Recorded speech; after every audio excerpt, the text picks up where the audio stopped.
خب من سلام میکنم به اونایی که بی‌تعارف رو میبینن و این اپیزود با علی هستم، یه شخصیتی که خودم خیلی خوشحالم تو آریزونا باش آشنا شدم و همیشه انقدر حرف برای گفتن داری که وقتی در مورد تو فکر کردم اول لیست مهمونم می‌نوشتم تو بودم که definitely علی، چون خیلی به نظر من زندگی جذابی داشتیم. علی، لطف داری. من میخوام ازت که خودت شروع کنی از اینکه از هر جا از زندگیت که به نظرت اون ماجراجوی جذابت شروع شد اینا حرف بزنی برامون و من سعی میکنم قطعت نکنم، به خاطر اینکه احساس کنم نوع زندگیت باعث شده انقدر چیزا ببینی و بدونی که برامون همینطوری تعریف کنی. لطف داری. منم خیلی خوشحالم از آشنایی با تو. والا جنرال اول سعی میکنم بگم که بعد حالا بریم وارد دیتیل بشیم. من همیشه هر وقت خودم رو معرفی میکنم به قول بچه ها میگفتم من خراسانی ام. اول میگم که از نیشابورم، من متولد نیشابورم و خراسان رو خیلی دوست دارم. نمیدونم چرا خاک خراسان برام خیلی عجیبه و یکی از بهترین سفرهای من همیشه به خراسان بوده. و من یک نکته که همیشه تو زندگیم برام جذاب بوده از بچگی این بوده که کاری که دوست دارم رو پیدا کنم و همیشه برام این سخت بوده. یعنی خیلی من این شاخه و اون شاخه رفتم تا کاری که واقعا لذت میبرم و بتونم پیداش کنم. و یه مشکل، حالا نمیدونم این نقطه قوت یا نقطه ضعفه، اینی که کاری که دوست ندارم و نمیتونم تحملش کنم. یعنی نه که نتونم تحمل کنم، دوست دارم خودم رو به سمتی ببرم که این زندگی یه باره به نظر من به سمتی ببرم که دوستش دارم. یعنی خودم رو وفق نمیدم. اگر یک شرایطی برام پیش اومده من باید با این کنار بیام، با همین زندگی کنم و برم جلو. نه، خیلی سعی میکنم بجنگم و برم سمتی که واقعا دوستش داشتم. من بچگیم اینجور شروع شد که من داداش بزرگترم میدید که مثلا من خیلی شهرم، میرفتم تو کوچه این منور، انرژی زیاد داشتم، منو فرستادن کلاس کاراته. کلاس کاراته منو فرستادن. خب همه اکثرا فکر می‌کنن من فقط کوهنوردی کار کردم و سفر رفتم، هیچ که در مورد کاراته من نمیدونه، در صورتی که بیشترین تجربه من، یعنی بیشترین فوکس من تو زندگی روی کاراته بوده. من فکر می‌کنم تقریبا 6 7 سالگی رفتم کلاس کاراته و نیشابور اونجا یه استادی داشت که این توی ژاپن، توی اون دوجوهای ژاپنی چوبی ژاپنی تمرین کرده بود و خیلی توی کاراته قوی بود. حتی توی مثلا جهان شناخته شده بود. سنسی قاضی بهش میگفتن و یه زمانی مربی کویت شد و تو اوهایی آمریکا مربی یکی از این دانشگاه ها بود. یعنی میخوام بگم آدمی بود که تونسته بود کاراته رو تو نیشابور تقویت کنه. خب من تو کلاس این آقا رفتم ثبت نام کردم، یعنی منو ثبت نامم کردن که از تو کوچه جمع بشم و کاراتری که شروع کردم بعد از یکی فکر کنم کمربند مثلا زرد یا آبی بودم. بعد این استاد یه روز کار منو دید، گفت یه باشگاه خصوصی هم داشت در کنار باشگاه جنرالی که داشت و گفت تو از فردا بیا تو باشگاه خصوصی من. خوب بودم فکر میکنم و من فکر میکنم رسیدم به کمربند قهوه‌ای. یه روز از مشهد میومدن شهر ما که آزمون کاراته دانه یک مشکی رو بگیرن، یعنی آزمون مشکی رو همیشه از مرکز استان میومدن و این به من گفت برو به یکی از این ارشده باشگاه، گفت این کارو بهش یاد بده بیاد این آزمون رو بده، آزمون مشکی رو بده. بعد من گفتم خب مثلا آدم باید 2 سال صبر کنه واسه اینو یاد بگیره، این مثلا نمیتونه. حالا خانواده‌ام بالا نشسته بود. من قرار بود که قهوه‌ای خودش 3 تا آزمون داشت، قرار بود آزمون قهوه‌ای رو بدم. من اونجا آزمون دادم، 10 نفر بودیم، 3 تا مشکی گرفتن، یکیش من بودم و من اینجوری بودم که من مشکی گرفتم، خودم باریکلا. باورم نمیشد. آره بعد از اون مسابقه دادم. حتی توی یکی از این قهرمانی کشور تیم نیشابور مقاممون بود، ما رفتیم مسابقات ترکیه رفتیم و خیلی خوب داشتم قشنگ مسابقه میدادم و اینا، که دیگه کنکور رسید و همه ما که مثلا خانواده‌هامون اینا که رو درس حساسا، من داشت بودم شریف بود، این یکی هم دامپزشکی خونده بود، میگفتن تو باید درس بخونی و این بود که من کاراته رو اونجا گذاشتم کنار و نشستم درس خوندم. زمان کنکور بود اینا و خب نمیخوندم اونقدر، چون من آدمی بودم که باید سمت ورزش میرفتم، باید سمت اون چالش ورزش، اون تحرک منو زنده نگه میداشت. با همه اینا من مهندسی شیمی فردوسی قبول شدم، ولی مهندسی اصلا دوست نداشتم. من به زور مهندسی رو خوندم به صورت موازی بگم که ما 3 تا داداش بودیم و پدر من کوهنورد حرفه‌ای بود. یعنی ما از بچگی من میدیدم که این هر هفته کوه بود. یه گروه داشتم به نام گروه مهتاب و اینا هر ماه توی روزهایی که مهتاب کامل بود اینا شب و کامل اون 2-3 روز تو کوه بودن و میرفتن کل کوههای، یعنی فکر کنم کل کوههای ایران حداقل یه بار رفته بود. کل کوهها که کل قله ها رو میشه گفت، یعنی سیمرغ ایران. بعد خب من این توی پس از ذهنم رفته بود که کوه و طبیعت و با پدرم هم رفته بودم. مثلا من 8 سالگی قله بینالود رو باهاش رفته بودم که بزرگترین قله خراسان بهش میگفتن، اما توی روی کاغذ قله شیرباد قله اول خراسانه. اینو میگم که حالا بعدا کامنت برات نکنم. بزرگترین قله خراسان شیرباده. و این علاقه به کوه تو ذهنم بود. کاراتر رو انجام داده بودم، مهندسی شیمی خونده بودم و تمام همه کردی اینا مهندس شیمیو؟ تمام کردی؟ بچه آره تموم کردم. ولی خب میدونستم که دوست ندارم و اصلا اون جایی نبودم که باید باشم و خوشحال نبودم. و اینی که میگم سمت علاقه میره آدم و سمت مثلا چیزایی که توش قویه. من آدمی نبودم که تو خودم باشم، ولی من دیگه آدمی که دوستم با آدم ارتباط بگیرم. یعنی دوستم جمع اطراف خودم بسازم، جمعی که مثل خودم فکر میکنن، علایق مشترک دارن، حرفای مشترک دارن. و یه سری دوست داشتم، یه کامیونیتی اطرافم داشتم، اما اونی که میخواستم نبود. چیکار کردم؟ من به پیشنهاد یکی از دوستام که گفتش که تو مثلا آدمی هستی که به درد رشته‌های سوشال ساینس میخوری، مهندسی نیستی تو اصلا. و من رفتم آزمون مدیریت دادم و کارآفرینی دانشگاه تهران خوندم که اونجا با فرنک سال اول با هم آشنا شدیم. فرنک هم کلاسی و توی این ارشده بیشتر خودمو پیدا کردم، چون رشته بود که باید ارتباط میگرفتی با، یعنی کسی موفق بود که نتورک بهتری میداشت، کسی موفق تر بود که میتونست آدم ها رو باشون ارتباط بگیره، صحبت کنه، خودش رو وارد فضاهای اجتماعی کنه. و فکر میکنم مثلا جز تاپ استودنت های دانشکده شدم، در صورتی که تو مهندسی میشه که من نمیشناخته اینا.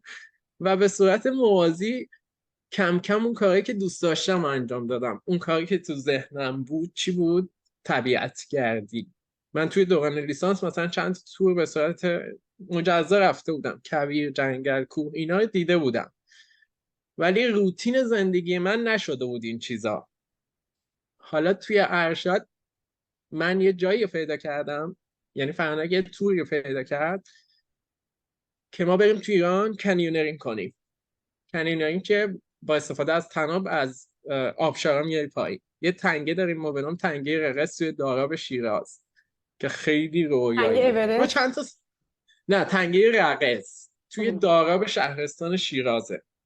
اینو بهش میگن آکواریوم ایران. خیلی آب حوضچه آبی فیروزه‌ای داره و عمیقه و شما پیمایشش فکر میکنم واسه یه تیم معمولی 16-17 ساعت طول بکشه، یعنی از 12 ساعت تا 16-17 ساعت بستگی به شلوغی دره و اینکه لیدر چقدر سریع بتونه تناب و بریزه، تیم رو جمع کنه، طول میکشه. ما توی این مدت به صورت پراکنده سفر میرفتیم، طبیعت میرفتیم، توچال میرفتیم، نمیدونم مثلا شهر یزد رو میرفتیم میدیدیم و اینا. تا اینکه توی این تور یکی از نقاط مثلا عطف زندگی ما دوتا اینجا بود که یه آقای به نام هامون که من همیشه ازش به نیکی یاد میکنم، لیدر این برنامه بود و گفتش که مثل همون دوستم که به من گفت برو سوشال ساینس، نه به من گفتش که ببین من فکر میکنم مثلا توی طبیعت خیلی خوب خودت جمع میکنی، واسه اینکه اولین دفعه است اومدین شما اینجا. مثلا برام جالبه که پرنده براتون مهمه، سنگ براتون مهمه، نوع آب، همه چی براتون مهمه. یعنی وقتی میایین توی طبیعت شاخکتون اینجوری، یعنی همه چیز رو دوست دارین ببینید. و این گفتش مثلا یه مؤسسه طبیعت هست، برین اونجا دوره‌های تور لیدری ببینید. ما به حرفش گوش دادیم و رفتیم دوره تور لیدری ثبت نام کردیم و توی اون دوره ها خب توی ایران فکر می‌کنم یکی از بهترین دوره هاست واسه کسایی که طبیعت گردی دوست دارن. شما درسایی داری به اسم مثلا فونا و فلورا، یعنی حیات وحش حیوانی رو شما میبینی و طبیعت گیاهی رو شما باید درساشو بخونی، کوهستان رو باید بخونی و هر چیزی که به طبیعت مرتبط هست. یعنی ما با این هدف رفتیم که تور لیدر بشیم، یعنی تور لیدر طبیعت بشیم. و توی اونجا این درسایی که به فیلد کانسرویشن، به فیلد وایلد لایف و به فیلد نیچر ربط داشت، ما دوتا رو جذب کرد و اصلا یه حد دیوونه شده بودیم دیگه. یعنی فکر میکردیم که من جایی که میخوام و دیگه پیدا کردم. اینجا کی بود؟ اینجا زمانی بود که دیگه ما شروع کرده بودیم سفر میرفتیم. یعنی ما توی هر استان، فکر میکنم اینجا تقریبا مثلا 10 تا 15 تا استان رو رفته بودیم، توش هایک کرده بودیم. هایک درست حسابی یعنی هایک که یکی دو روزه است، یا قله اول اون استان رو دیده بودیم، یا اینکه مثلا به قول اینجا نشنال مانیمنت هاشو دیده بودیم. مثلا رفته بودیم توی تک ها، مثلا اون تخت سلیمان و زندان سلیمان رو دیده بودیم. یعنی میخوام بگم سبک سفرمون اون زمان خوب بود، اینجوری نبود که ناآشنا باشیم با این نوع سفر و با سفر بکر گردیم. توی اون دوره ما فهمیدیم که چقدر این اکوسیستم مهمه. یعنی آمریکای جنوبی چه خبره، آفریقا چه خبره، توی خود آسیای شرق، غرب آسیا، نورس امریکا، همه اینا یه اقلیمای متفاوت دارن و چقدر جذاب ارتباط بین اینا. قبل اینکه اینو خیلی عذرخواهی میکنم میگم، همه ما برامون اینه که حیوونا، قبلش ما اینجوری بودیم حیوونا مثلا، یا مثلا بریم طبیعت. اما بعدش شما دیگه نمیگی آدما اسم دارن اطرافت. الان هم واسه ما اینطوریه که حیوونا اسم دارن، یعنی جنس دارن، گونه دارن. ما نمیگیم مثلا به همه نمیگیم چهار پا یا مثلا طبیعت نمیگیم درخت‌ها، به اسماشون سعی میکنیم صداشون کنیم و خیلی دنیای عجیبی وارد شدیم. یه چیزی من اینجا نگه دارم. آره علی، این کلیت بود. کارآفرینی رو تموم کردین تو دانشگاه تهران یا داشتین همزمان کار انجام میدادین؟ آره اینجا اتفاقا خیلی سوال خوبی کردی، چون داشتم گم میشدم توی بحث. من کارآفرینی تموم کردم و با استادام هم ارتباطی خوبی داشتم. مثلا من اونجا با فرنک با یکی دو تا از استادام اینترنشیپ گرفتیم، مثلا واسه ایران خودرو و کار پولی انجام میدادیم که تو ایران اونقدی مثلا باب نبود دیگه. ولی مثلا ما اینقدر ارتباطمون خوب بود و اینقدر تو دانشکده خوب جا افتاده بودیم که با استادامون داشتیم کار میکردیم. از اونجایی که بهت گفتم من اصلا بیکار نشستن سخت بود واسم و خیلی هم رفت میکنه به چالش مهاجرته که بعد خواهی پرسید. اینجوریه که من 93 که وارد ارشد شدم، من لیسانسم ورودی 88 بود، ارشدم 93. وارد ارشد که شدم فکر میکنم 4 هفته گذشته بود رفتم کار پیدا کردم. یعنی رفتم سر یه کاری که کار بکنم، مثلا دوست داشتم خرجم خودم در بیارم. اینجور مسئله یه شرکت بود که تحقیقات بازار انجام میداد تو حوزه مثلا محصولات پتروشیمی و اینا، که خیلی محصول مثلا روغن موتور. ولی این شرکت اولین شرکتی بود که مال بچه MBA شریف بود، تحقیقات بازار انجام میدادن، مثلا نمیدونم فلان محصول تو بازار وضعش چجوری اینا. خیلی تجربه خوبی داشت برام. بعد من توی نتورک کار کردم، اینا همزمان با ارشدمه. توی نتورک توی تیم بیزینس بودم، بعد توی شرکتی توی حوزه کامیونیکیشن، نتورک کامیونیکیشن بودم و پیامک‌های انبوه که اونجا هم توی تیم بیزینسش بودم. اما وقتی که دیگه فارغ التحصیل شده بودم و تقریبا هم یه خود بلوغ کاری داشتم و حالا بلوغ فکری، من نقطه اوج کاری اونجا بود که وارد اسنپ فود شدم که به نظرم یکی از بهترین شرکت ایران واسه کار کردن بود. این بیزینس استارتاپی ایران که SME دیگه، یعنی شرکت متوسط به رو به بزرگ هستش. من اونجا پروژکت منیجر بودم، یعنی وارد یه پروژه شدم که بعد بیزینس دیولپر شدم، لاین منیجر شدم. و اینا تا همزمان با همین قبل مسافرتاتون بود؟ آره از سختی کار ما همین بود دیگه. ما جفتمون شنبه تا چهارشنبه کار میکردیم و چهارشنبه شب معمولا فکر میکنم دروغ نیست اگه بگم 90% سال رو ما چهارشنبه شب میرفتیم سفر تا شنبه صبح. یا مثلا اگه تعطیلی بود 100% ما دوتا مرخصی داشتیم. یعنی همه همکارای من میدونستن که اگه سه‌شنبه تعطیله من چهارشنبه نیستم، یا مثلا اگه چهارشنبه تعطیله من سه‌شنبه دور کارم، تو سفر کار میکنم. و همزمان توی اون شرکت ها بودیم و فکر میکنم کارهای خوبی هم تو اون شرکت ها. من هرچی که میگم از نظر خودم، اگه میگم مثلا من توی وضعیت خوبی بودم، در مقایسه با کسی نیستش، در مقایسه با چیزی که خودم ایدئالم بوده. من تو شرکتی که توی حوزه کامیونیکیشن کار میکردم، این شرکت رو از اون شرکت 3 نفر 4 نفر با من وارد طبیعت گردی شدن، با من وارد کوهنوردی شدن. نمیگم من آوردمشون، ولی مطمئنم که تأثیر گرفتن، چون همیشه به من میگفتن چقدر سفرات خوبه، باحال فلان اینا. کم کم وسیله گرفتن. یکیشون با خودم سفر میومد، یعنی دوست شدیم، با هم سفر میرفتیم. قطعا قبلا رفته بود ولی یه تریگر شده بود که دوباره شروع کنه. و حتی مثلا موقع سیل لرستان، من چون لرستان خیلی طبیعت خاصی داره برام، من بهشون گفتم من دارم میرم اونجا. مثلا همون شرکت فکر میکنم 50-60 میلیون فقط همون کارکنانش جمع کردن، به من اعتماد کردن، به من پول دادن، من رفتم اونجا. حالا یه فرد مطمئنی پیدا کردم بهش دادم، تأثیر گذاشت. یا مثلا اسنپی که یک عدد خاصی که خیلی هم زیاده اسنپ فود ماهانه داره مثلا واسه مارکتینگش هزینه میکنه. من با مدیر مارکتینگش صحبت کردم، با مدیرهای استان چی بگن محیط زیست 4 تا استان گلدن پوینت ایران صحبت کرده بودم که من این پولو براتون میارم، از بودجه سالانه اونا بیشتر بود، که ما میایم رو اسنپ و من راضی میکنم به عنوان مدیر پروژه این کار که بیاد مثلا x میلیون تومان به شما بده، شما خرج حفاظت از مثلا 4 گونه مرال، گوزن قرمز و خرس سیاه و پلنگ و فکر میکنم تمساح فوزه کوتاه بلوچستان بود 4میش بکنین، در قبالش به اینا فیلم و عکس بدین. اینا کار تبلیغاتی میکنن، هم آگاهی رسانی به جامعه میشه، هم شما یه پولی گرفتین، هم این شرکت کار مارکتینگ سوشال ریسپانسیبیلیتیشو انجام داده.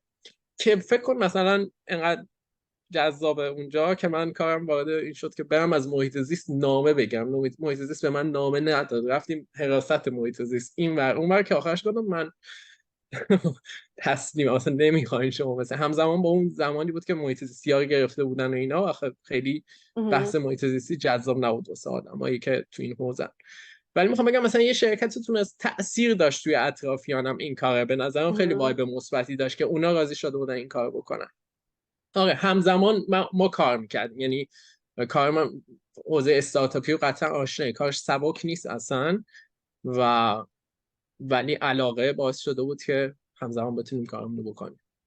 خب پس تو رفتی شیمی که خوندید برای شیمی به خاطر همون استقلال و آدم دوست داره خب کار کنه و آدمی هم نیست که یه جا بشینی، رفتی تو کار کردی تا اینکه اون دوستت که تو رو دید و گفت که نه باید بری تو این زمینه، رفتی و کارآفرینی خوندی و اونجا هم رفتی توی شرکت ها یکی یکی کار کردی و همزمان تو داشتی مسافرتاتو میرفتی اکسپلورتو میکردی. حالا یه چیزی اینجا بگم، تو این حسرت 99% ماها که میایم اینجا مثلا میریم، مثلا همین یلوستون که میریم یلوستون یا میریم یوسمیتی یا میریم این ور اون ور، همش تو دیداریا میگن که من اگه برگردم ایران میرم همه جایی که ندیدم از ایران میبینم، کاش مثلا اینجاشو میرفتم میدیدم اونجاشو میرفتم.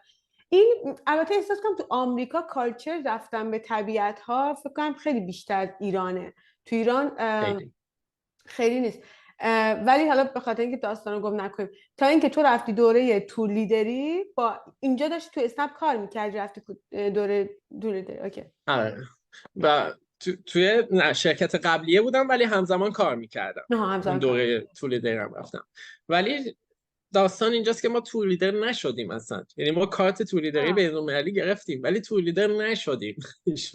یه تور بردیم راستش رو بگم، به این دلیل که حوزه رو پیدا کردیم، حوزه وایلد لایف کانزرویشن رو پیداش کرده بودیم و با مفهوم پروتکتد اریا آشنا شده بودیم، با مفهوم نشنال پارک آشنا شده بودیم که خیلی ها شاید ندونن ما ایران مثلا پارک ملی داریم، ما تو ایران منطقه حفاظت شده داریم، ما تو ایران اثر ملی داریم. یه چیزی همینجور اومد توی ذهنم، یکی از بزرگان گردشگری ایران یه حرف قشنگی میزد در مورد فکر می‌کنم سرو هرزبیله که سرو خیلی قدیمی هست، یکی از حالا اسمو نبرم که اشتباه نگم، یکی از درخت سروهایی که بالای 1000 سال قدمت دارن.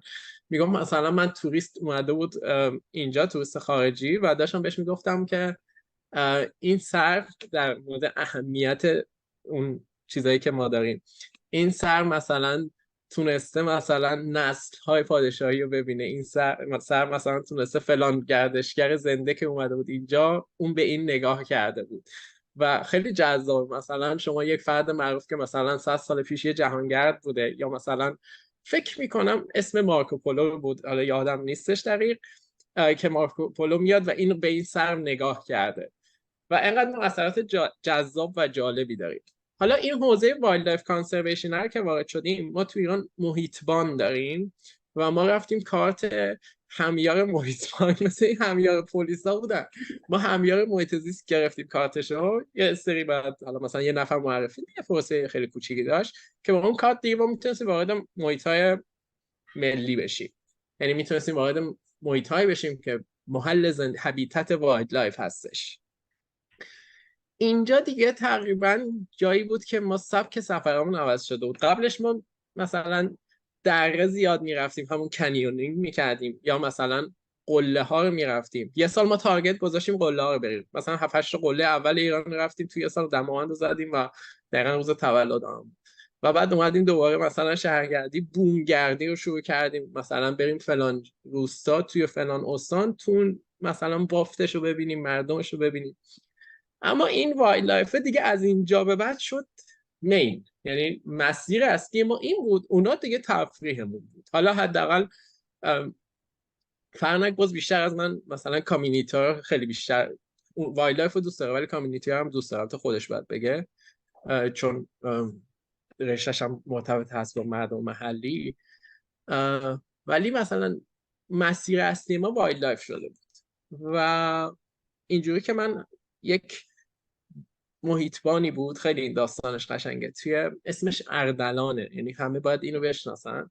اردلان یک شکارچی خیلی معروف بوده توی منطقه پرور سمنان. سمنان یه منطقه داره پرور به نام روستای فینسک، میشه تقریبا مرز استان سمنان و استان مازندران، همون جایی که چند وقت پیش ریختن توریستا رو زدن و اینا. پایین اون منطقه یه منطقه است به نام منطقه حفاظت شده پرور که خیلی محیط خوبی برای پلنگ و مثلا کلوبرز یا قوچ و میش هستش. این ورش در ابتدای جنگل یه روستایی هست به نام روستای رودبارک. یک فردی اونجا بوده که شکارچی معروفیه به نام اردلان. یک روز یک مدیر خوب به نظر من همیشه میتونه یک محیط به شدت از بین رفته و فاسد رو به بهترین نحو مدیریتش کنه. یک مدیر خیلی مدبر داشته سازمان محیط زیست سمنان که این وارد این روستای رودبارک میشه و اردلان رو میبینه و اردلان اون زمان شکارچی بوده که همه از دستش میترسیدن، یعنی کسی با این شوخی نمیتونسته بکنه، این همش شکار میکرده و بهش نگاه میکنه، میگه که میخوام بیام خونه یه چایی بخورم. هم میره خونه اردلان میشینن چایی میکنن، میگه که دوست داری بیای از محیط زیست حفاظت کنی؟ و این میگه مثلا من از خودم کسی منو مثلا چیز نمیکنه، من عاشق این طبیعتم. جزئیاتش خیلی طولانیه. این فرد مدیر اینو قانع میکنه، دکتر زهرابی فکر میکنم اگر باز اشتباه نگم، قانعش میکنه که بیاد محیطبان بشه. کاری این استخدام شدنش اینا رو میکنه و اردلان میشه تنها محیطبان منطقه رودبارک، یک جنگل وسیع که اونجا مرال یا گوز قرمز، یه چیزی مثل الک اینجا رو داریم ما اونجا، یا مثلا دیگه شوکا گوزن مینیاتوری داریم، خرس قهوه‌ای داریم، بعد پرنده چندین نوع خیلی خوب داریم و حالا حیوانات رده پایین‌تر، یعنی کوچیک‌تر، نه از نظر اهمیت پایین‌تر، جزئی کوچیک‌تر. موقعی که اردلان منطقه میگیره از منطقه چیزی نمونده بوده به خاطر شکار و بعد از چندین سال الان اونجا یکی از بهترین نقاط برای دیدن مرال. شما میری اونجا میتونی مرال رو ببینی، میتونی گوزن تو ایران ببینی. خیلی توی ایران به خاطر شکار و حالا وضعیت رشد انسان ها، یعنی رشد توسعه شهری، خیلی سخت شده حیات وحش رو تو ایران ببینی. میتونی خرس ببینی اونجا، میتونی همای سعادت که اون پرنده زیباست رو ببینی. یک نفر زندگیش چجوری عوض شد، اومد از یه شکارچی که به هیچ شکاری رحم نمی‌کرده الان فردی شده که یک تنه از کل منطقه داره حفاظت میکنه. یه کلبه داره وسط جنگل، یه چشمه داره و من و فرنک برنامه زندگیمون این شد آخر هفته بریم اونجا. و من دیرتر از فرنک اومدم امریکا و وقتی فرنک اینجا بود من هر هفته میرفتم اونجا هر هفته میرفتم پیش اردلان میموندم، کمکش میکردم، مثلا حالا مثلا پایش منطقه رو انجام بده و فلان اینجور چیزا. یک روز حرف قشنگی زد، همون چیزیه که همیشه تو ذهن منه، اون چیزی که علاقه رو پیدا کنیم، اون لحظه‌ای که به نظر من زندگی ما خیلی جذاب میشه، اون لحظه‌ای که ما کاری که دوست داریم بکنیم، اون لبخندی که از روی رضایت میاد تو صورت ما میشینه، اون لحظه‌ای که به نظر من ما به اون هدف زندگی رسیدیم. یه روز خب محیط‌بانا تو ایران وضعیت خوبی ندارن، درآمد خوبی ندارن، وضعیت استخدامی خوبی ندارن. اینو بعد از 10 سال 20 سال هنوز استخدام رسمیش نکرده بودن و من یکی از دوستام گفتم خب آدم چرا موندی دیگه، برو یه کار دیگه بکن دیگه، حالا 20 سال تو گذاشتی زندگی. و خیلی جملش ساده و قشنگ بود. گفت ببین من علی همیشه فکر میکنم اگر من برم با این مرحلات چی به سرشون میاد، مرحلات همون گوزن قرمز، اینا چقدر میان شکارشون میکنن و من نمیتونم تصور کنم که بعد از من چه بلایی سره. این عشق واقعا دیدنیه. این فرد توی برف اونجا زندگی میکنه و براش آذوقه میبرن و نمیاد پایین به خاطر اون منطقه، به خاطر عشقی که پیدا کرده. و همه اینا باعث شد که ما هی بیشتر و بیشتر وارد بشیم. رسیدیم به بحث مهاجرت دیگه. اون یه جایی رسیده بودیم که با فرنگ نشستیم عکاسی هم صحبت. میکردی تو؟ آره ما عکاسی به دلیل اینکه جاهای جذابی رو میرفتیم میدیدیم دوربین خریدیم. اینجوری بود که ماهانه پول کنار میذاشتیم، مثلا با فرنگ دوست بودیم دیگه، یه پولی کنار میذاشتیم و بعد از چند ماه رفتیم مثلا یه دوربین نیکون 700 خریدیم و با اون عکاسی میکردیم. حالا عکاسی حیاتی وحش لنز خیلی قوی میخواست و تو ایران گرفتنش سخت بود، اما در حد واسمون عکاسی از طبیعت میکردیم، عکاسی از مردم رو انجام میدادیم و به عکاسی هم تو این زمینه، تو این حوزه علاقه‌مند شده بودیم و داشتیم یاد میگرفتیم و کماکان داریم یاد میگیریم. خب پس ایران تا اینجا پیش رفت.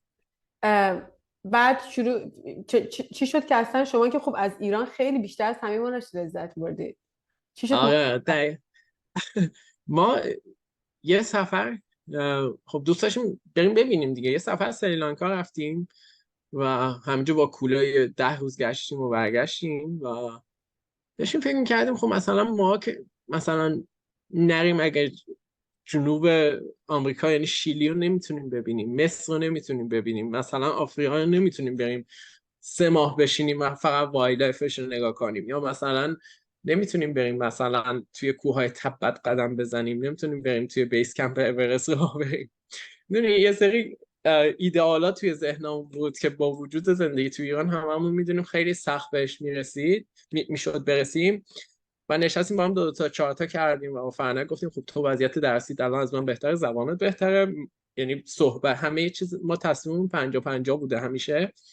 من الان دارم سر کار میرم، تو میتونی از کارت بیای بیرون، تو اپلای کنی، من سعی میکنم هزینه هاشو جمع کنم و دقیقا همینجوری پیش رفتیم. من هزینه ها جمع کردم، فرنک اون قسمتش رو زحمت چقدر اصلیشو قشنگ کشید. علی، واقعا بذار زیادی حسودیم بشه، خیلی قشنگه. خدا بذارم به تخته.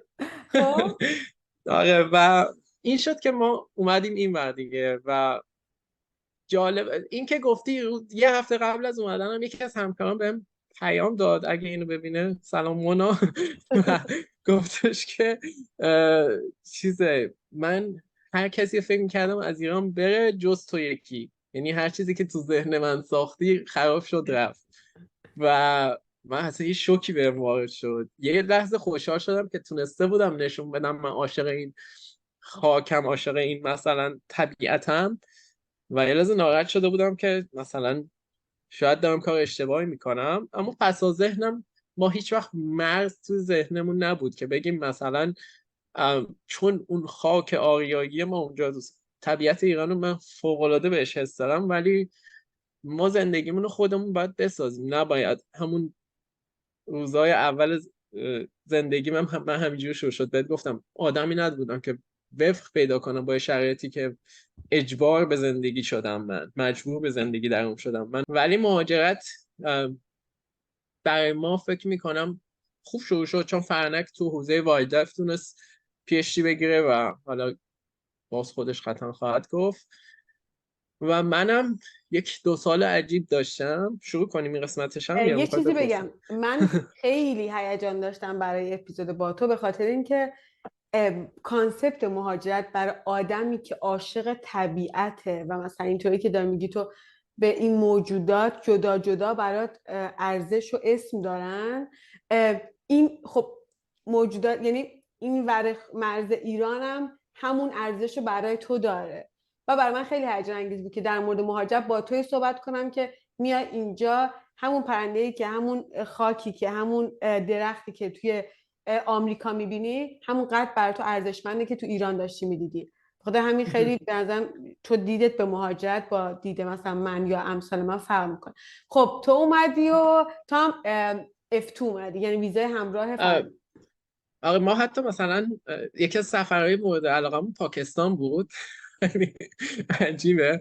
و ما سفارت پاکستان رفتیم که ویزا بگیریم و جالب اونجا که ویزا گرفتیم و رفتیم لاهور رو گشتیم، کراچی رو گشتیم، خود اسلام آباد رو گشتیم. یعنی از همون سفر به اصطلاح از همون سفری که مجبور بودیم فقط برای مصاحبه بریم تونستیم استفاده کنیم و بریم زیبایی‌هاشو ببینیم و اون شهرها رو بگردیم. اومدیم اینجا و خب برای من قسمت طبیعتش خیلی دلتنگی داشت. یعنی من آخرین ما یه تیک میخواستیم بزنیم که کل استانهای ایران رو ببینیم و زدیم و همه استانها رو حداقل یک بار تو مرکز استان توی طبیعتش بودیم و هایک کردیم تو هر استان و تو هر استان خاطره‌هایی داریم و آدم‌هایی دیدیم و طبیعتی دیدیم که هیچ وقت از ذهنم نمیره. و سفر آخر من به کرمانشاه بود. تنها بودم دیگه، فرنگ اومده بود، تنها آخرین مهر می‌خواستم بزنم دیگه. و تو اون صفحه همش داشتم فکر میکردم من عاشق جنگله بلوط زاگرسم. یعنی از جنوب آذربایجان غربی تا شمال خوزستان که ما جنگله زاگرس رو داریم، شمالی به جنوبی، حالا این وقت توی قسمت های فلات و مرکزی هم داریم. من همیشه فکر میکنم دیگه اینا رو قرار نیست چند سال ببینم. من تو سال قرار بود مثلا تو سال من 7-8 بار میرفتم اون مناطق رو میدیدم و خیلی حالم بد بود. یعنی طبیعته و اون نتورکی که ساخت. من آدمی بودم که تو 30 سالگی مهاجرت کردم. خب تو 30 سالگی من تو سطح خودم به یه بلوغ کاری رسیده بودم، به یک بلوغ اجتماعی رسیده بودم، تقریبا سطح هم بدون اینکه از هیچ نمیدونم پارتی استفاده کنم و یا حتی از پدر مادرم رو پای خودم به سطح خوبی رسیده بود و کامیونیتی اطراف من آدمای طبیعتی بودن همه. یعنی ساخته بودمش آجر به آجر. اون کامیونیتی من ساخته بودم، از جاهای مختلف دوستام جمع شده بودن و ما یک جمعی بودیم که محیط زیستی بودیم، طبیعتی بودیم، همه حرف مشترک داشتیم. خب تو باید همه اینا رو ول کنی دوباره باید شروع بکنی. خیلی سخته. آدمایی که مهاجرت کردن میدونن و آدمایی که تو سن بالاتر مهاجرت کردن اینو خوب میدونن. حافظ یه شعری داره که میگه که خبرت هست که در شهر شکر ارزان شد، بعد توی مثال بعدش میاد جواب میده که خبرت هست که دی تی شد و تابستان شد. آره شکر ارزون شد ولی دی هم از اون ور تی شد و تابستون شد. ما هم آره مهاجرت کردیم جایی که بهتر میتونی سفر کنی، جایی که وسایل سفر آسونتر میگیری، جایی که بعد از چند سال راحت‌تر میتونی به کشورهای دیگه، حالا به لطف اینکه بتونی اگر گرین کارت اینا بگیری، سفر کنی. ولی دوران طلایی هم رفت. حالا اینجا من به عنوان افتو باید خب یه مسیرم رو دوباره شروع میکردم. من اینجا تو اومدی هیچی، حالا هر چی خاطره داشتی و هر کاری انجام دادی برای خودته، اینجا باید دوباره شروع کنی. خب با اون بک‌گراند من پیدا کردن رشته تو وایلدلایف غیر ممکن بود. حالا فرنگ مدیریتی خونده و من اینجا هم با مثلا کامیونیتی دیولپمنت خوند، حالا فوکسش رفت رو وایلدلایف. ولی فرنگ مثلا گرایش ارشدش گردشگری بود، یه ربطی توی بحث اکادمیکش داشت. و من اینجوری شده بودم که خودت میدونی اولاش چجوریه و منی که با این سبک از زندگی نمیتونستم بیکار بشینم اومده بودم اینجا و کاری نمیتونستم انجام بدم و واقعا به لحاظ روحی اذیت بودم و باید خودم رو نگه میداشتم. اینجوری بودم که خب حالا فعلا شاید وایلدلایف نشه، بیا مثلا بیزینس و همون بیزینسی که خوندی و ساستینبیلیتی که یه خورده مرتبط‌تره، این دوتا رو بزنیم. میدونی که تو بحث اپلای هم پیگیری خودت خیلی مهمه، هم سبقه‌ای که داری و هم یک کوچولو هم شانس مهمه. من حالا نمیدونم قسمت اونقدر اعتقادی ندارم، ولی اسم کلمه قسمت رو میخوام یعنی کلمه قسمت رو میخوام به کار ببرم. قسمت اینجا بود که من اپلای کنم و توی هر دو رشته با مثلا توی بیزینس با مدیر پروگرام صحبت کردم، توی ساسیویتی هم 2 تا استاد داشتم که اینا مثلا گفته بودن ما دانشجو میخوان و من اوکی داده بودم و باهاشون جلسه رفته بودم و من جفت اینا ریجکت شدم و اینجوری بودم که خیلی عجیب بود برام، چون مثلا اون مدیر پروگرامر چون با هم ایمیل یعنی جواب دیفالت نداده بود، صحبت کرده بودیم و گفت مثلا رزومت خوبه، سابقه کاریت خوبه بنا به گفته اون و فکر می‌کنم تو ساستینبیلیتی هم استاد اوکی بود، چون حتی مثلا قبل از اپلای به من گفتش که یه جلسه دیگه بذاریم. بعد جلسه که گذاشتیم گفت هنوز میخوای با من کار کنی؟ گفتم آره چرا که نه. و من اینجوری بودم که دیگه اینا اوکی، دیگه هیچی اپلای نکردم و اینا ریجکت شد دیگه. یه کوچولو واقعا دیگه حالم بد بود ولی حس میکنم خیلی اتفاق خوبی بود به این دلیل که بعدش من اومدم یه همینجور دیگه دیدی منم آخه فقط ASU می‌خواستم بزنم دیگه، جای دیگه که نمی‌خواستم برم و سخت بود برم و اومدم سرچ کردم دیدم مثلا یه رشته هست وایلد لایف، به کلی استاد وایلد لایفی من ایمیل زدم. خب یه سریشون جواب میدادن، یه سریشون مثلا میگفتن تجربه خوبی داری، ولی خب کسی جواب اونجوری نمیداد. توی ASU ما وایلد لایفی داریم ولی مثلا اسکول سولز بهش میگن، اسکول آف لایف ساینسه که اونجا هم خیلی سخته وارد بشی با این بک‌گراند. خب ولی یه رشته که پیدا کردم بایولوژیکال دیتا ساینس بود و من اینو اپلای کردم، مستر بود و ادمیشن گرفتم سال پیش براش. ادمیشن گرفتم ولی خب چون مستر مثلا تو این رشته برای من فاند کسی نداشت و خود دانشجوام چون این رشته تازه آورده بود فاند نمیداد، تی نمیداد. من یه استادی بود من بهش ایمیل زدم و آدم گنده‌ای بود توی مثلا بحث وایلد لایف و اینا و میگفتم این که جواب نمیده و فلان و اینا، حالا بذار یه ایمیل بزنم. یه ایمیل زدم و جوابم داد گفت یه صحبت کنیم. بعد صحبت کردیم و اینا و تو حوزه وایلد لایف وارد شدم باهاش، یعنی یه صحبت کردیم و دید که نه واقعا میشناسم. مثلا اولین جلسه که رفتم شروع کردم در مورد همای سعادت صحبت کردن، گفتم مثلا ما پندم همای سعادت. گفت چی؟ گفتم بردت والچر که شما میشناسین ما بهش میگیم همای سعادت. گفت چرا؟ گفتم همای سعادت زرتشتی‌ها که میرفتن مثلا اجساد رو کوه میذاشتن، کرکس ما یک پرنده داریم به نام همای سعادت یا بردت والچر، خیلی با اباحته و من شانس داشتم 4 بار این حیوان طبیعت دیدم.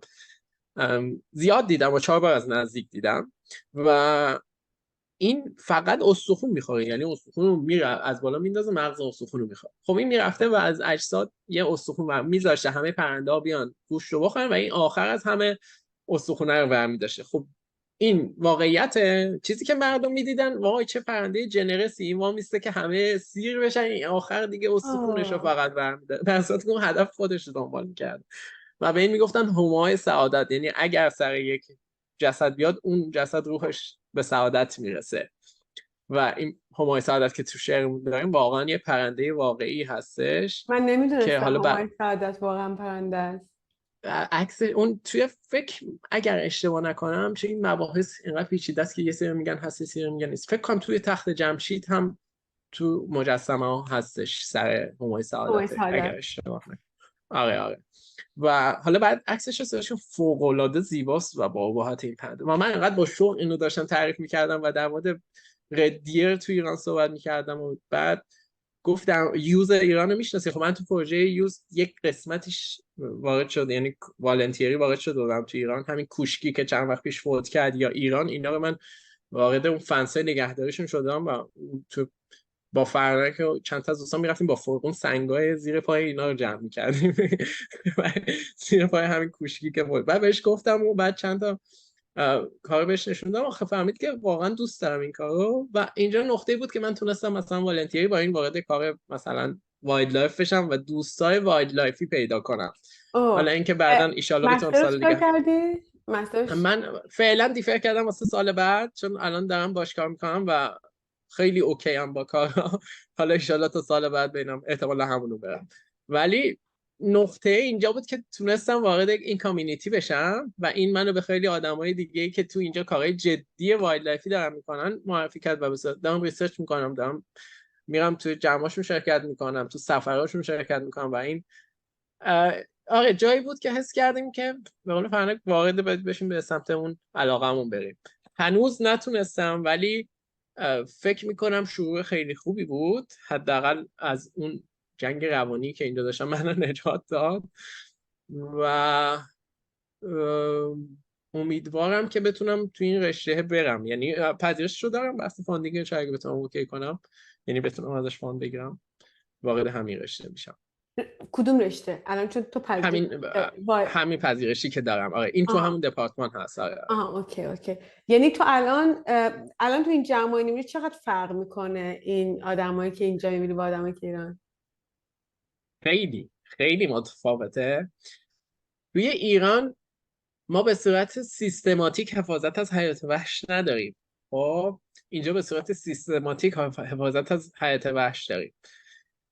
توی ایران ما عاشقای حیات وحش داریم. خب یعنی کسایی که اصلا زندگیشون حیات وحشه. خب من دوست دارم که 2 تا عکسش انقدر توی کوههای مازندران این فرد قدم زده، 2 تا عکسش توی نشنال جیوگرافیک چاپ شده، بعد بهترین لحظات گوزن و این به جامعه ایرانی اصلا معرفی کرد با عکساش به جامعه حالا عامه ایرانی، یا با عکسای خرسش و فلان اینا.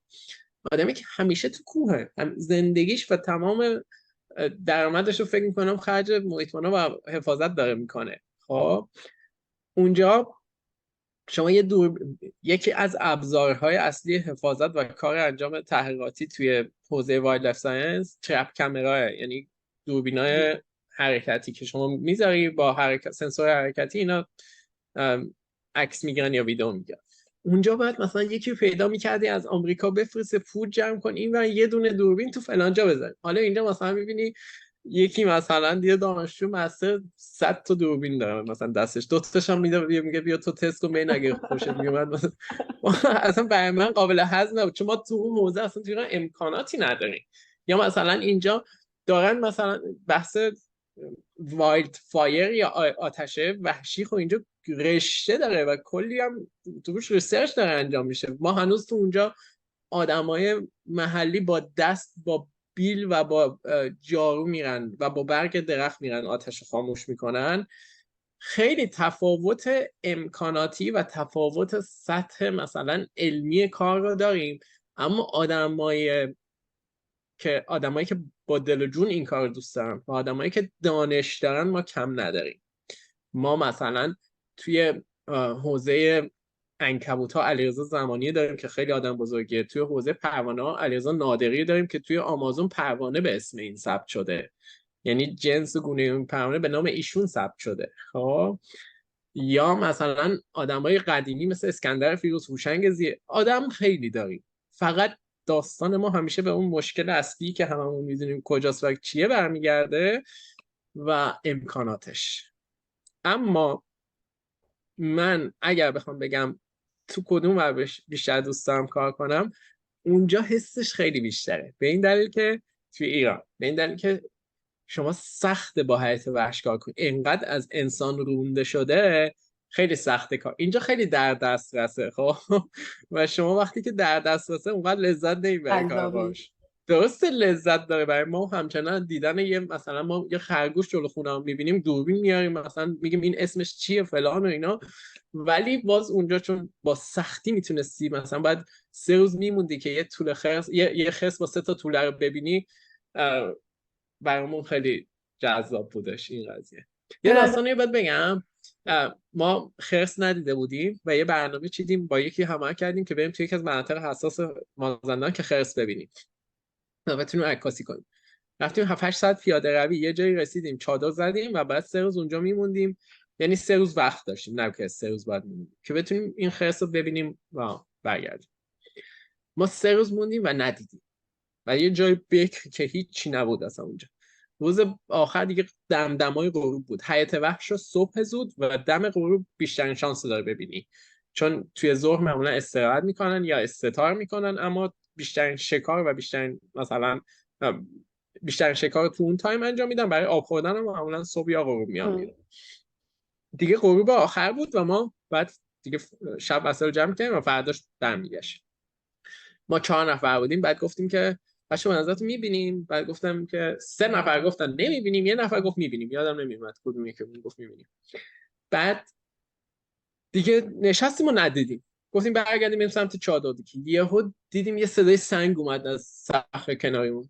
نگاه کردیم بالا دیدیم، ما گفتیم خرس خرس خرس. نگاه کردیم آقا یه خرس ماده با 3 تا توله خرس و 2 تا توله خرس بود اونجا. دفعه بعد 3 تا دیدیم. اون لحظه اصلا ما نمیدونی، یه بارون اومده بود، یه هوای مثلا خیلی بعد بارون تو جنگل شمال با اون هوا. اصلا مثلا مشکلات ورود به این حوزه تو اینجا اینه که در کنار همه جذابیتایی که داره و امکاناتی که اینجا هست برای کار فیلد، اینه که شما توی سایر رشته اینترنشنال هست و وقتی اینترنشنال هست خب یک کامیونیتی میتونی تشکیل بدی. خوب نمیشه گفت خوب یا بدها، فقط شرایطشو میگم. و آدما بهتر حرف همو میفهمن و وقتی مثلا اون افراد مثلا امریکایی اینترنشنال دیده باشن بهتر میتونن ارتباط برقرار کنن. من وقتی وارد این مثلا کامیونیتی شدم و مثلا وارد این ریسرچ تیم شدم، اینجوری بود که خب من اول اینترنشنال بودم که کلا باشون کار میکردم، یعنی همه فقط امریکایی بودن و کلا هم توی این فیلد اصلا دانشجو اینترنشنال خیلی کمه و براش جالب بود. حتی مثلا اینا میشناختن، چون اینا خیلی از ما بهتر هابیتات ایران و جغرافی ایران رو میشناختن، ولی براش جالب بود که مثلا من مثلا اومدم و در مورد ماونت لاین دارم صحبت میکنم، در مورد بابکت دارم صحبت میکنم، یا مثلا در مورد لپرد، همه اینا دارم با اینا صحبت میکنم. جذاب بود. اما خب وقتی که صحبت‌ها رو با هم صحبت میکردن، چون اینا یه کامیونیتی دارن و اصطلاحات خاص خودشونو دارن و خیلی تون صحبت میکردن چون اینترنشنال ندیده بودن، خیلی سخت بود. من دومین جلسه‌ای که باهاشون داشتم مصادف شد با اینکه باهاشون سفر برم. من تو اون سفر اینا داشتن همینجوری کار توضیح میدادن، مثلا این کار اینجا کردیم، فلانجا اینجوری این کار کردیم، اینجوری نمونه برداری کردیم و اینا. من اینجوری بودم ما از این کار نکردیم چجوریه و اینا. ولی خب خیلی، چون میگم علاقه همیشه مهمترین چیزه واسه این که بتونی یه مشکل رو حل کنی. چون دوست داشتم میخوندم در موردش، مثلا هر چیز میگفتن سرچ میکردم و اینا و خیلی زود اون مرحله‌ای که تو اون نموداره که برآمدن از مشکل همیشه خیلی سخت میره بالا و از یه جایی بعد از نقطه عطف میفته رو غلطک. من خیلی زود این سختی رو رد کردم و الان مثلا توی کامیونیکیت کردم باهاشون هیچ مشکلی ندارم. ولی تجربه خیلی داره کار با اینا به نظر من. کارشون علمیه و یک تفاوت دیگه‌ای که با ما دارن اینه که ماها یه خود عادت کرده بودیم مخصوصا تو ایران، اونم به این دلیل که مثلا آدمایی که علمی کار کنن و بیان مثلا با تخصصشون وارد بشن اونقدر نبودیم، همه باید تو همه زمینه‌ها وارد می‌شدیم. ولی اینجا مثلا طرف اگه رو بابکت کار میکنه، مثلا در مورد نمیدونم مثلا اسکانک ازش میپرسی، میگه من اسکانک رو نمیشناسم. و در اساسی که مثلا ما بپرسی نمیدونم از خرس سیاه بلوچ تا نمیدونم مثلا گوزن زرد نمیدونم فلانجا بپرسی، ما یه حرفی در موردش میزنیم. اینکه خیلی اختصاصی کار میکنن خوبه و منم انتظارم از خودم اینه که مثلا توی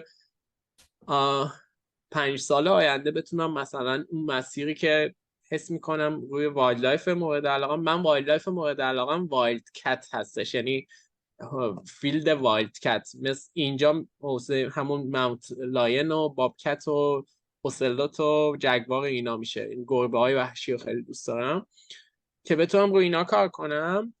و یک ادوانتیجی که اینجا داره اینه که آریزونا جزو جاهای خوب برای حیات وحشه، برخلاف اینکه کویر دیده میشه. یهویی اومدی زیر آتیش رو دست زدی، همه خاکسترها رو زدی کنار و من کلی خاطره الان برام زنده شده و نمیدونم در مورد کدوم یکیش بیام صحبت کنم، در مورد آدمایی که دیدم صحبت کنم یا در مورد مثلا حیات وحشی که دیدم، کدوم یکیشو بگم. واسه همین خود نامنظم فکر کنم صحبت کنم. نه خیلی خوب بود. آدم خودش وقتی حرف فکر کنه که شاید نامنظم، ولی من به عنوان یکی که داشتم میشیدم خیلی تجربیاتت خوب. یعنی من همیشه میدونستم توی وب فرنک یه چیزی دارینا، درسته این جنرال میدونستم کارت میشه، ولی این همه تجربه و این همه ارتباط نزدیک با نیچر، میدونی آدم رو یه ذره بیشتر جنیون میکنه، میدونی اون ارتباطه با، خب ما یه موجودی ما به عنوان به قول تو یه بخشی از این اکوسیستمی، حالا من با این سواد زیروم دارم فکرمو نه میگم، بابا. ولی مثلا اصلا چون شما نزدیکتر به طبیعت بودین، اون مثلا ارتباط باهات با شماها خیلی، یعنی دیدی مثلا میری یه جایی میتونی با یه سری آدم ها راحت ارتباط بگیری، این آدم با آدم تایپاش فرق میکنه، ولی فکر کنم با تو فرانک همه خیلی راحت میتونن ارتباط بگیرن، چون احساس کنم یه میگن جنونسی از خود طبیعت باهاتونه، حالا یعنی چیزی که درسته. من فکر میکنم. و اینکه وقتی میشی پای صحبت یه نفر که تموم نمیشه خاطراتش، خیلی جذابه. مثلا من حالا همه آدمایی که میان خیلی داستان جالب دارن، ولی از تو نمیخواد حرف بکشی، یعنی تو خودت زندگی زیسته جذابی داری. علی واقعا خیلی خوش شانسی، یعنی همه زندگی 30 سالش 32 سالش اینطوری نبوده. ببین گاهی اوقات مثلا اون تایمی که همش تو ذهنم این بود که کاش مثلا اون رشته هم میزدم، این کار نمیکردم همین توی 1-2 سال. بعد با خودم برمیگشتم ببین چقدر عقب افتادیم، باید مثلا همون بعد از لیسانس میخوندیم و مهاجرت میکردیم. بعد باز با خودم میگفتیم که آدم وقتی که توی شرایطیه که راضی نیستش، هی با خودش بعد میگفتم خب اگه این کار میکردی که الان تو این فیلد نبودی، این همه تجربه رو به دست نمی آوردی. ولی الان خوشحالم که تو استیتی هم که وقت درسته گاهی اوقات ناراحتم که میتونستم شاید مثلا از همون اول تو این فیلد وارد تحصیل بشم یا مثلا خیلی جدیتر واردش بشم، ولی فکر میکنم مجموع تجربه هم منو به این سمت رسون و هیچ کدوم از چون اینجا خیلی اهمیت میدن به اینکه حالا خودت بهتر می‌دونی که آدم توی زمینه مختلف تجربه داشته باشه، چون یک موضوع میتونه از جهات مختلف بهش نگاه کنه. یعنی من الان مثلا هر چقدر یک مهندس ضعیف و تنبل بوده باشم، ولی باز نگاه مهندسی میتونم به این موضوع داشته باشم، یا هر چقدر یه آدمی بوده باشم که توی سوشال ساینس مثلا یا توی ورزش ضعیف بوده باشم، حداقل با کلیات اون موضوع آشنا هستم و فکر میکنم این منو کمک کرده که بتونم مثلا یک مشکل رو بتونم از زوایای مختلفی که توش تجربه دارم نگاه کنم. و به همین دلیل خودم هم از آدمایی که مثلا اینجوریان بیشتر خوشم میاد. ولی در مورد اینکه گفتیم مثلا میشه ارتباط باهاتون برقرار کرد، من فکر میکنم اگر اینی که تو میگی درست باشه اینه که ما حرف مشترک داریم، یعنی همه ما در مورد طبیعت حرف داریم، حتی مثلا اگر قرار در مورد مثلا همای سعادت ندونه، ولی فکر میکنم جذاب باشه شنیدنش. یا آقا ما یه پرنده‌ای داریم که 2 متر طول بالشه و مثلا این از یه چه زمانی بیارم داری دیده. حرف میزنی تو؟ بگو من آره آره حتما ببینش و من 2 تا از دوستام من عکس گوشیم هم مثلا همای سعادته، بذار نشونت بدم اینجا. وای. خب از این خودت عکس همای نشون بده. نه این همای سعادته. چقدر چقدر با ابهته، خیلی با چقدر ابهته بزرگ، حتما. اندازه چقدره؟ این فکر میکنم بالغش 2 متر طول بال وقتی میگن بال بازه دیگه، آس. یعنی از شاهپر، اینا شاهپره، این اینا مثل ما انگشتن، 5 انگشتی هن، 4 انگشتی هن. شاه اینا اینجوری حالت شمشیری هن، به خاطر همون سرعت زیادی دارن. ولی اینا این چند تا بال اصلی باز دقیق نمیدونم من توضیح پرنده ها، فقط هم کلیات رو میدونم. اینا شاهپره، این شاهپراش با اینا تنظیم میکنه جهت پروازش رو و مثلا اینکه چجوری بمونه. و این چون شاهپرهای خیلی بزرگی داره، بال پهنی داره و رنگ نارنجی زیر سینش و یک سیویل بردد والچر بهش میگن دیگه، سیویل ریش داره و از به همین خاطر بهش آره واسه همون اینجا میگن بردد والچر و سر این خیلی اباحت داره. من یه بار پیش همین اردلان بودیم، من رفته بودم یکی دیگه از دوستای محیط زیستیمون اونجا بود، من با اون رفته بودم بالای یه تپه که مرال ببینم یا همون گوزن قرمز. فرنک و بچه ها پایین واسه بودن، یهو دیدم اینا همه از پایین اینجوری دست تکون میدن، گفتم چی شده فلان اینا، بعد دوربین رو اشاره میکنن اینا، من چیزی نمیبینم اینا به چی دارن اشاره میکنن. یهو دیدم از بالای سرم یه دونه همای سعادت رد شد وای و جذاب. و اصلا اومدم عکس بگم اصلا نتونست، گفتم نگاه کن حالشو و عکس رو ولش کن، عکس هستش و انقدر زیبا بود اون لحظه که اصلا هیچ وقت از یاد نمیبرمش. چقدر یه جذاب. یه داستان دیگه ای که بهت بگم در مورد سفر کردنه این بود که ما حالا نمیدونم خوش شانس بودیم توی ایران مخصوصا یا اینکه خوب انتخاب میکنم هر چیزی، با آدمایی همیشه روبرو میشدیم که کوله بار تجربه بودن و همیشه اتفاقای خاصی برامون میافتاد. ما یک دوستی داشتیم که این توی لرستان بود. این بهش میگفتن مرد آبشاره لرستان، فکر کنم بی بی سی همین مستند ساخته بود. لرستان استانیه که هر جاش بری آبشار پیدا میکنی شما. خب و مثلا ما این آدمو توی یه تور دیدیم، یه توری مثلا ما اونجا رفته بودیم، یه توری هم اونجا بود، این با یه توری بود ما اونجا اصلا نمیدونم چی شد ما با این دوست شدیم تو اون جمع 200 نفره و بعد بقیه سفرهای ما تو لرستان با مثلا به لطف این آقا این آدم به ما لوکیشن میداد. مثلا لوکیشن بک رو که میری پیدا کردنش گاهی اوقات سخته، مخصوصا تو استانهای غیر از تهران اگه باشن. خود تو اینترنت الان که دیگه خیلی زیاده ولی مثلا اون 7 8 سال پیش اونقدر زیاد.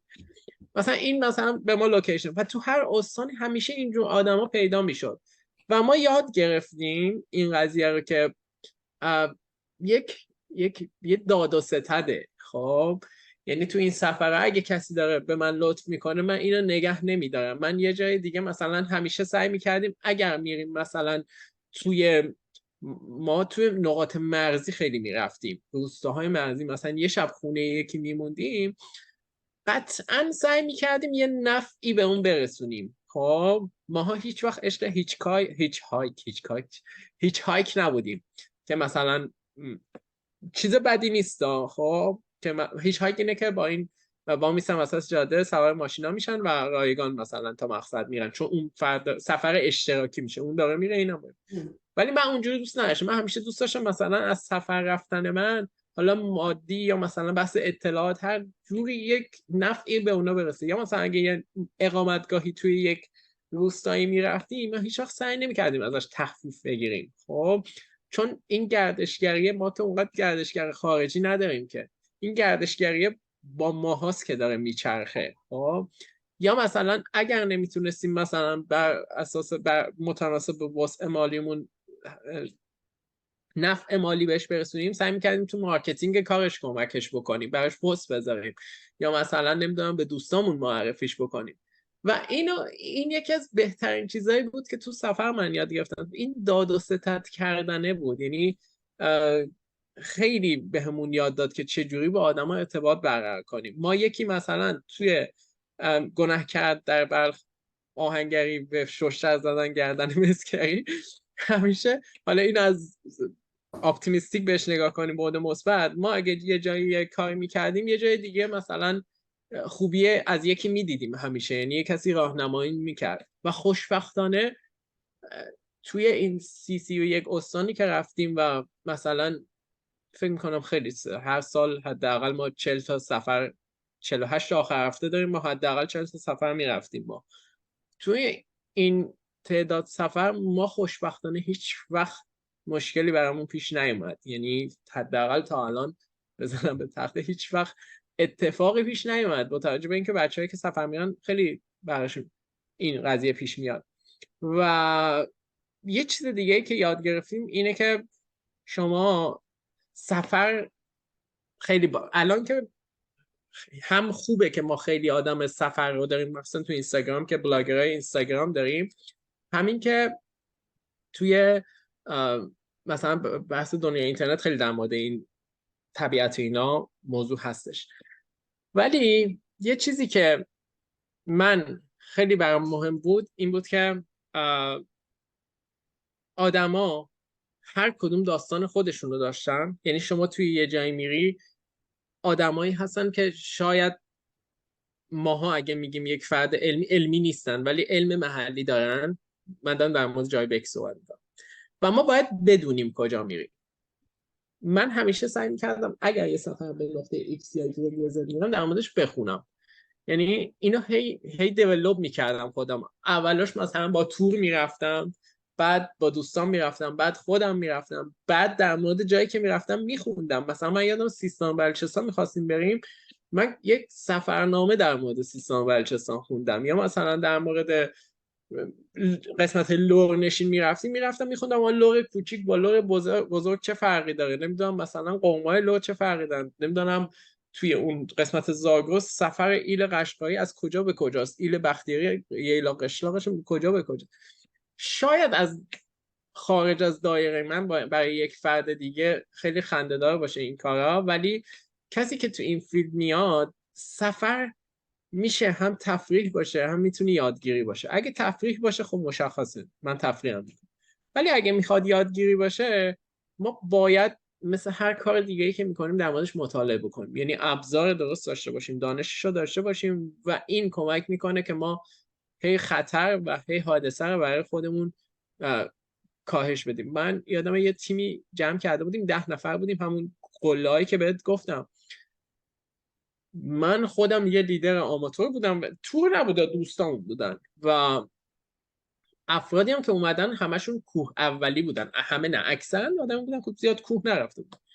ماها چون بررسی میکردیم، چون مثلا میخواستیم بریم یه قله، همینجور نمیرم، تریل رو برمی داشتم دانلود میکردم، نقشش رو رن خدا شده میرفتم تو گوگل ارث نگاه میکردم ببینم مثلا این کوه از کجا باید بری، چه جوری باید بری، چی باید همراه هم باشه، چه وایلد لایف اینجا میتونن باشن، نمیدونم اگر مار ایکس اینجا هست باید چی کار کرد و فلان اینا. و ما این 10 نفر همه قله ها رو شروع کردیم و بدون هیچ مثلا این نرمه که اگه 20 نفر میرید دماوند 18 نفر صعود کنن، ما 10 نفر همه قله ها رفتیم و هممون صعود کردیم، با اینکه حرفه‌ای هم نبودیم، یعنی کوه نورد حرفه‌ای نبودیم. من میگم با این عشقه باعث میشد که برم مطالعه کنم و هی این مطالعه هی داره بهم یاد میده. و یکی از چیزایی که قبلش گفتم اینجا هنوز به دستش نیاوردم، یک کامیونیتی خوب از آدمایی که مثل اونجا ساختم برای خودم، آدمایی که مثلا میتونم باهاشون مثلا در مورد این قضیه صحبت کنم. اینجا این یکی از مشکلاته. خب مخصوصا خیلی باید بری جلو که وارد کامیونیتی امریکایی بشی، چون یه خود کالچره فرق میکنه در مورد بحث حیات وحش. یعنی ما هم دوست داشتیم یه خود در مورد بحث ایران اینا صحبت کنیم، در مورد اون سفر یه خود اینجا برامون سخت بود جمع کردنش، که حالا دیگه بعد هی دیگه تو رفتی شهرهای مختلف میبینی، وقتی بری آدمای مختلف رو ببینی هی پیدا میکنی. ما فعلا چون توی شهر بودیم هنوز نتونستیم این تیم و دور خودمون پیدا بکنیم. امیدوارم اینایی که میشنون اینا این اپیزود میشنون اونا که اینقدر اندازه تو پشنیت اصلا این کاری که میکردی قبل کوه و اینا همه از عشق به این کارت میومد و بخاطر همین سفر برای همه ما اگر اون عکس و لذت رو داره برای تو، اون رشد کردن نالج یا رشد کردن خودت، به خاطر اینکه بخشی از این تربیت کمی ما بخشی از اونیم و اینقدر یاد میگیری. و واقعا من مطمئنم اینجا پیدا میکنی، اینجا در کامیونیتی پیدا کردن دیدی کلا دوست معمولی میخوای پیدا کنی کلی طول میکشه، دوست معمولی که آخر هنگات کنی دقیقاً با 4 تاشون حال میکنی، با مثلا 5 تاشون حال نمیکنی، ولی خب نمیتونی که بشینی تو خونه، باید بری هنگات کنی. حالا چه برسه به اینی که این آره حرف مشترک داشته باشی. آره دقیقاً. یکی از چیزایی که میگم مثلا مطالعه کنی خوبه، ما توی ایران توی ببخشید گردشگری وایلد لایف توریسم، ما گردشگری حیات وحش هم داریم دیگه. یکی از درآمدهای نشنال پارک ها اینه که آدما میان اونجا و گردشگری انجام میدن، که باز متخصصش باید حرف بزنه اینجاست و خب این درآمد نیست. ما توی ایران یه پارک ملی داریم به نام پارک ملی خارتوران. این پارک ملی به مرکزیت سمنان و قسمتی از خراسانه که جاده تهران مشهد از این جاده رد میشه، یا جاده عباس‌آباد، که ما یوز رو بیشترین تعدادش رو تو این حداقل یکی از هابیتات های اصلیش اینجاست، که همین خبرات دیدیم که مردم میرفتن تو جاده وا میستادن که با سرعت آرومتر برین. این همین پارک ملیه که خیلی پارک ملی غنی هست، کویری طوره و ما گور ایرانی اونجا داریم. ما اینو بگم، گور خر اونیه که ما تو ایران داریم. اینی که تو افریقا هست زبرا هست، این گورخر نیست. و اون که بهرام که گور میگرفتی همه دیدی که چگونه گور بهرام گرفت، ما گور رو واقعا الان تو ایران داریم. ما تو پارک ملی خارتوران فکر میکنم 200 تا دانش چیزی که من تو ذهنم 200 تا گور دارم. می‌بینیم راه اونی که راه اون زبراه، اون تو افریقا داریم. آها اون خب اسمش زبراه. آره گورخر نیست. ما گور یا گورخر رو تو ایران داریم که حالت قهوه‌ای و قهوه‌ای روشن هستش که توی پارک ملی خارتوان میتونیم ببینیمش. آها پس خب گورخره. آره اینو الان عکسشو باز سرچ کن ببین، ما واقعا یه حیوان وحشی توی اون خانواده حالا خر یا الاغ داریم که خیلی هم زیباست، خیلی دیدنش جذابه. و من چیزو همای سعادت رو چون زده بودم بذار نشونش بدم اینجا که عکسش آره فکر می‌کنم عکس چقدر محمد چیزم هست، یادم رفت اسمشه. خوب خیلی عکس ابهت داره. شده. چقدر حیوان با ابهتی. بذار گورخرم بزنم تو صحبت. آره این آره داشتم میگفتم اینجا ما مثلا گورخر دیدیم و توریست خارجی میاد اینجا گورخر ببینه و میدونه اینجا مثلا هابیتات گورخره و وقتی میاد میبینه و عکس میگیره این لذت میبره چون با دانش اومده، چون میدونه که مثلا ارزش این برای اون منطقه چیه. عکسش دیدی؟ این گورخر ایران اینه. چه قشنگه. آره این خیلی هابیتاتش همون قشنگه. در واقع خیلی این زیباست. گورخر خیلی این قشنگ. گورخر اینه در واقع. حالا باز مثلا من اگر اشتباه کردم همه اینا رو میذاریم توی اپیزود بعدی، فرنک اینا رو اصلاح میکنه. علی ما واقعا تفاوت ما اینه، من بیشتر اکسپریانس، فرنک بیشتر اکادمیکه. خب و این مباحث هم کلا خیلی روش بحثه، یعنی آدما بحث از زاویه‌های مختلف میگن. حالا اینو می‌خواستم بگم، ما توی همین پارک یه پرنده اندمیک داریم به نام زاغ بور. خب داغ یه پرنده بوته. خیلی آره مثل آدم بور که آها ماش آها. نمیدونم مثلا بوره. ما یه زاغ داریم، این افسش که خیلی خوشگله. این آره. پرنده اندمیک ایرانه، گرچه که بحث هست توی قسمت‌های از افغانستان هم دیده میشه یا نه، ولی توی ایران اندمیکه این و اندمیکه. یعنی گونه‌ای که فقط اونجا پیدا میشه. آها اوکی اندمیکه این گونه آه اینجا این میشه. آفرین می‌بینی چقدر چقدر قشنگه. خوشگله. خیلی خوشگله. خیلی خوشگله. فکر کن تو مثلا یه روستایی هست به نام قلعه بالا تو قلب کویر مرکزی ایران توی پارک ملی خارتوان. این روستا همه هانتینگ میکردن یا پوچینگ میکردن، همه یعنی اکثریت. الان به واسطه گردشگری، الان که مثلا بگم از اون زمانهایی که یه خورده بهتر بود تو این دوره اخیر که دیگه هیچی، یه زمانهایی که همه چی بهتر بود، یه سری افراد محیط زیستی رفتن اونجا به اونا گردشگری رو یاد دادن. گفتم ببین شما اینجا زاغبور دارین، شما اینجا نمیدونم یوز دارین، شما اینجا گور دارین، شما میتونین خیلی اینجا درآمد کسب کنید. و آدما اونجا بومگردی ایجاد کردن یا همین هاستلایی که اینجا داریم و اونا رو رنت میکنن. یه زمانی پر بود این اقامتگاه‌های قلعه بالا از توریست‌های خارجی که دسته‌ای میومدن این زاغبور رو ببینن. یه سری آدما بردینگ میکنن، برد واچرن. خب طرف مثلا لیست داره من بعد 100 تا پرنده اندمیک تو جهان رو ببینم، پا میشه کلی مسیر میره که اون پرنده رو ببینه. خب حس دیدنش رنا، من یکی از همخونه ایم بهم میگفتش که آقا تو میری کوه، میرسی و میشینی برمیگردی، خب این لذتش تو چیه آخه؟ من نمیفهمم کجاش لذت داره. و من گفتم ببین اصلا نمیتونم بگم و حقم داریم، ولی اون لحظه ای که نشستی روی دماوند و داری حس میکنی رو بلندترین نقطه ایرانی و یک مسیری رو چالشاشو طی کردی به هدفت رسیدی، اون لحظه خیلی حس زیبایی داره که قابل توصیف نیست. و ماها هممون هر کاری میکنیم برای رسیدن به یه حس خوب و آرامشه.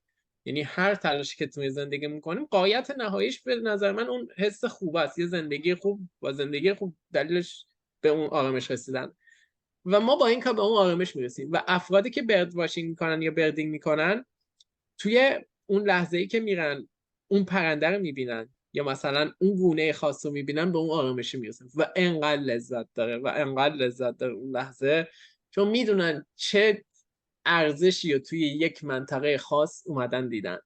و از جذابیت‌های طبیعت اینه که مثلا اهمیت همین زاغبور، این کنار گیاه قیچ زندگی میکنه، گیاه قیچ که توی کویره این دوتا با هم ارتباط دارن، یعنی این بقای اینو تضمین میکنه، این بقای این، به انضمام کلی موجودات زنده دیگه تو اون اکوسیستم. این ریچ از بین بره، این وایلد لایف از بین بره، اون هابیتات گیاهی از بین میره، گیاهی از بین بره، طوفان شن خواهیم داشت. یعنی این انقدر مهمه. هر عضوی از طبیعت اونجا، همون داستانی که توی خوش شدن تالابامون، تو خوش شدن جنگل هامون توی غرب ایران و حوزه جلگه عراق داریم، یعنی جاهای دیگه نقش. آره دقیقاً. یعنی خیلی مهمه نقش هر قسمتی از این حیات وحش. دنیای خیلی پیچیده‌ایه و خیلی جذابه و گم میشی توش. آره گم میشی توش و خیلی ادیکتیوه. و تو هم که تعریف میکنی من اینجوری هم که من اینو نمیدونم اصلا، برم ببینم این چیه، اینی که چیزایی که تو میگی و من در موردش هیچ نالج ندارم. به عنوان آدمی که هیچ وقت بخش از زندگیم نبوده، در حد همین که برم هایک جای جدید رو ببینم، ولی میگم برای آدمی مثل منم حتی خیلی جذابه.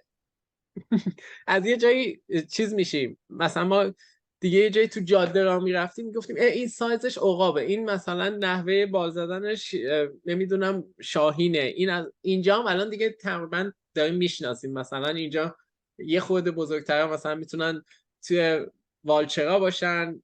اینجا مثلا دیدن بالد ایگل خیلی جذابه، دیدن کلرادو والچر، نه یه والچر خیلی معروفه اسمشو یادم نمیاد که از انقراض نجات دادن. دیدن مثلا پرنده خاصی اینجا دارن که خیلی جذابه و از یه جایی قشنگ شاخکات خیلی حساس میشه به دیدن حیات وحش. مثلا فلان سایز مثلا پستانداران رو دیدن، این میتونه کایوتی باشه اینجا یا میتونه فاکس باشه و رفته رفته هم دانشت بیشتر میشه و هم احتیاط پیدا میکنی و هم خطر تصادف تو جاده داری، چون یهو میزنی روی ترمز میگی مثلا فلان پرنده. این خطر ما خیلی دیدیم به چشممون. یکی واقعا میدونن که انقدر نالج نداره و حواسش به جاده هست، پشت بشینه و حواسش به جاده باشه. و اقربای آریزونا چه خبر علی؟ اقرباشو اینجا که چیزای جذابی که داره رتل اسنیکه یا مار زنگیه که خیلی خوبه. دیدی؟ ما یه بار ما توی سادرن ماونتین فکر کنم یه بار دیدیم و اون فنه رفته اون جلو با دوربین عکس میگیره، حالا بیا اینجا چون شوخی نداره زیاد ولی جذابه. من انقدر وارد مثلا حوزه خزندگان نشون، به صورت کلی جنرال اطلاعات دارم در موردشون که مثلا اینا جزء چه خانواده این، اینا چی هن، ولی متاسفانه اونقدر واردشون. خیلی حوزه جذابیه، خیلی جذابه. اگر توی اینستاگرام مثلا پیج علیرضا زمانی و فکر کنم پیشی اصلا عنکبوت ها رو داره، شناسایی عنکبوت ها رو داره. علیرضا زمانی. آره و کتاب بند پایان ایران رو هم نوشته. و اینجا یه چیزی که همین الان گفتم کتاب به ذهنم اومد، اگه یه روز علاقه من شدی تو حالا یا هم دوستانی که اینو میبینن، کتابای فیلد گاید رو بگیریم. یعنی مثلا فیلد گاید پرنده ها هست مال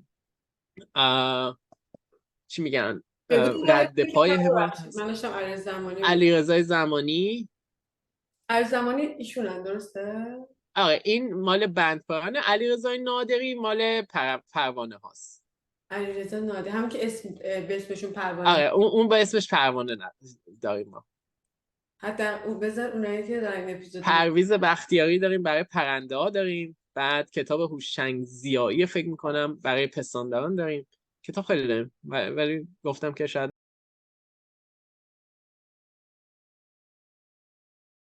که دوباره بخوام با فرنک صحبت میکنم، دوباره با تو هم باز صحبت کنم وقتی که یعنی یه موقعی که خیلی بزرگتر شد که این قصه های ایران من خیلی دوست دارم، این خاطراتی که از اونجا داری بیای مثلا با دیتیل هی بگی خاطرات طبیعتی اونجا. اگه مثلا یه تایم بشه که بتونیم دوتایی بیایم، خیلی خاطرات جذاب و شیرینی حداقل برای خودمون و به یاد موندنی داریم. انشالله که دوست داریم شیر کنیم، ما از گفتن اونا لذت میبریم. خیلی خوب میشه. امیدوارم یه موقعی باشه که بیایم دوتایی سان فرانسیسکو و حضوری اینو بگیرم و حضوری تعریف کنیم برامون، ولی واقعا پاشیم بیاین یک قربون ایشالله، حتما قول میدم که بیایم امسال. آره حتما. خواهش میکنم. من چون دوست دارم با شما سفر برم، چون میدونم شما سفری چیز دیگه یادت میگفتم تو رو خدا رو بریم سفر.